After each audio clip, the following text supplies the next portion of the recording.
Mana sih, aku telepon nih beneran ya. Telepon. Oke. Nay. Halo.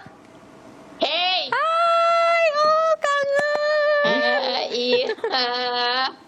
Kangen Aduh, banget deh. Aku gak Aku kangen juga. sama samping kamu tapi. Iya, Sama, emang. aku juga nggak kangen sama Aku Anda.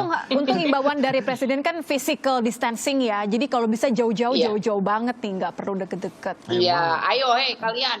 Iya, cuma Ayo kan physical distancing. Jauh banget nih, 3 meter. nggak. Tapi 3 meter. yang lagi rame ini kan banyak ya tetap omongan soal corona ini kan lagi pada Iya. khawatir. Kamu parno nggak sih Nay di rumah Nay meskipun WFH gitu? Banget, Parno ya? banget. Terus jadi kadang-kadang suka apa ya? Mungkin kayak jadi psikosomatik ya, jadi rasa sakit apa segala macam. Dan yang pasti kebingungan karena informasinya banyak banget. Apa informasi apa yang Nggak tahu. yang paling membingungkan apa Nay? Kayak siapa sih yang seharusnya harus ke rumah sakit? Kapan kita perlu ke rumah sakit atau enggak? Terus kayak kalau saya batuk, saya pilek atau apa, saya harus ngapain? Itu semuanya membingungkan. Ada banyak banget informasi yang kita nggak tahu benar apa enggak.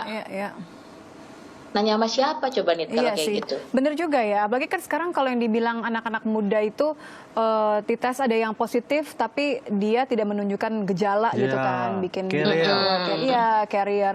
Gini, gimana kalau aku punya ide gimana kalau aku telepon ini dokter dari rumah sakit Persahabatan juga, jadi kita bisa sekalian curhat, bisa saling Persahabatan ngomongin kan juga rumah nih. sakit rujukan corona Iya, kan. betul. Jadi biar sekalian Boleh. ngecek juga gimana kondisinya di sana. Karena kan sebagai rumah sakit rujukan kan pastinya rame banget. Tim medisnya kan juga harus dicek nih gimana kondisinya mereka di sana. Kita telepon ya.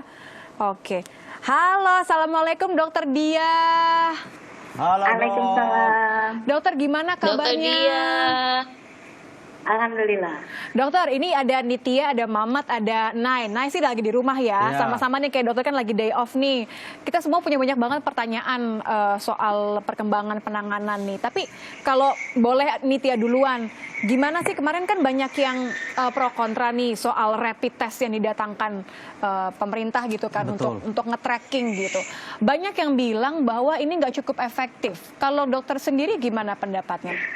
Saya pun hari ini work from home, jadi dari pagi sudah mengajar, work from home juga, mengajar jarak jauh, edukasi jarak jauh, dan termasuk ini wawancara kita jarak jauh ya. Iya. Jadi kita sama-sama Menanti ya.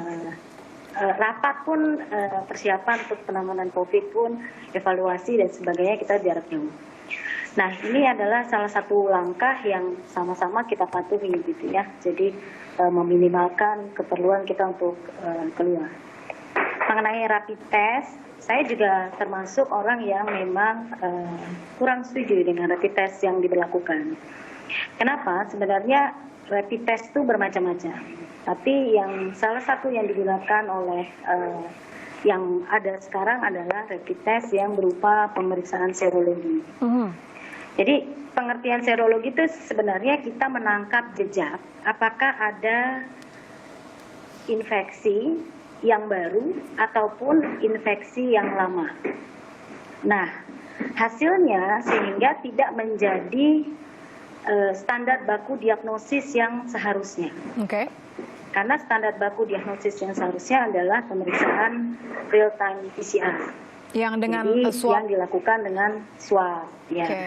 Nah, malahan kalaupun itu harus kita gunakan karena itu yang disediakan, itu harus dengan kehati-hatian, interpretasinya harus dilakukan oleh ahli patologi klinik dan berdiskusi dengan kami dokter yang menangani, dokter paru yang menangani pasien-pasien terduga COVID, sehingga tidak bisa dinyatakan bahwa langsung hasil positif ya positif, hasil negatif ya negatif. Nah, mengapa kata saya menjadi tidak efektif? Karena prosedur ini tidak dilakukan. Jadi orang hanya dites.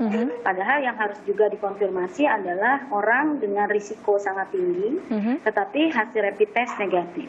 Oke, jadi Saya maksudnya melihat kemarin- ada kemungkinan bahwa antibodinya belum terbentuk, jadi di saat dites itu negatif palsu gitu tanda kutip ya dok ya? Iya, gitu. Dan kemungkinan ini besar. Nah, yang pertama dari sisi teknologi atau dari sisi metode itu yang akan menimbulkan ketidakpastian, ya. Bahkan bahayanya orang yang dites akan merasa dia aman karena negatif. Oke. Dan bahkan seringkali ini dijadikan alat oleh si pasien atau yang dites itu untuk mendapatkan keterangan atau dia diminta oleh perusahaannya supaya dia tidak diizinkan untuk melakukan isolasi di rumah aja. Padahal harusnya dengan dia di rumah aja maka menyelamatkan seluruh. Nah, dengan hasil negatif dia merasa aman. Akibatnya bahkan saya melihat di TV juga ya ada pimpinan daerah gitu yang mengatakan bahwa kalau hasil negatif boleh untuk langsung bekerja kembali. Dan Jadi ini semacam berbahaya. surat sakti gitu ya, Dok ya? Berarti Iya, jadi ini malah berbahaya. Nitya masih pengen tanya lagi, dokter, sebentar aja, karena Nay juga kayaknya udah mulai pengen nanya. Tapi kita boleh jeda sebentar aja, kayaknya Nitya jadi partner langsung pengen buru-buru cuci tangan nih, kayaknya harus Sana, cuci sana, tangan cuci dulu. tangan, Kita jangan boleh ya, sentuh Dok, ya saya. sebentar ya. Sana, sana, Cuci sana. tangan Oke, dulu cuci nih tangan. kayaknya Sana, nih ya. sana. Amat juga cuci tangan.